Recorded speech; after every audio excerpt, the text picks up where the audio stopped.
அஸ்ஸலாமு அலைக்கும் ரஹ்மத்துல்லாஹி வபரகாத்துஹு. அல்ஹம்துலில்லாஹ். எல்லாரும் எப்படி இருக்கீங்க? எப்போ பாரு தூங்கிட்டே தான் இருப்பியா, சீக்கிரம் எந்திரிக்க சொன்னால் எந்திரிக்கவே மாட்டியா அப்படின்னு நம்ம அம்மா நம்மளை நிறைய நேரம் திட்டிருப்பாங்க தெரியுமா. படிக்கிறதுக்கு இருக்கும் ஆனாலும் எந்திரிக்க மாட்டாங்க, முக்கியமான ஒரு வேலை செய்ய வேண்டியது இருக்கும் ஆனாலும் எந்திரிக்க மாட்டோம், எவ்வளோ தடவை கூப்பிட்டாலும் எந்திரிக்க மாட்டோம், முக்கியமான வேலையாக இருந்தாலும் ஃபோனை நோண்டிக்கிட்டே உட்காந்துருப்போமே தவிர அந்த வேலையை மட்டும் செய்ய மாட்டோம். என்ன காரணம்னு நினைக்கிறீங்க? இது எல்லாத்துக்குமே என்ன காரணம் அப்படின்னா நம்மளுடைய லேசினஸ் தான் காரணம்.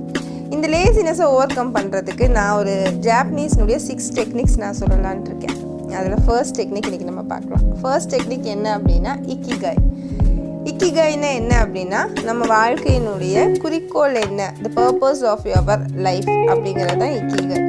அப்போ எல்லாருடைய வாழ்க்கையிலும் ஒரு குறிக்கோள் இருக்கும். ஏன் பிறந்திருக்கோம், எதுக்காக பிறந்திருக்கோம், நம்ம லைஃப்பில் அச்சீவ் பண்ண வேண்டிய விஷயம் என்ன அப்படிங்கிறதுல நம்ம தெளிவாக இருந்துட்டோம் அப்படின்னு சொன்னால் நம்ம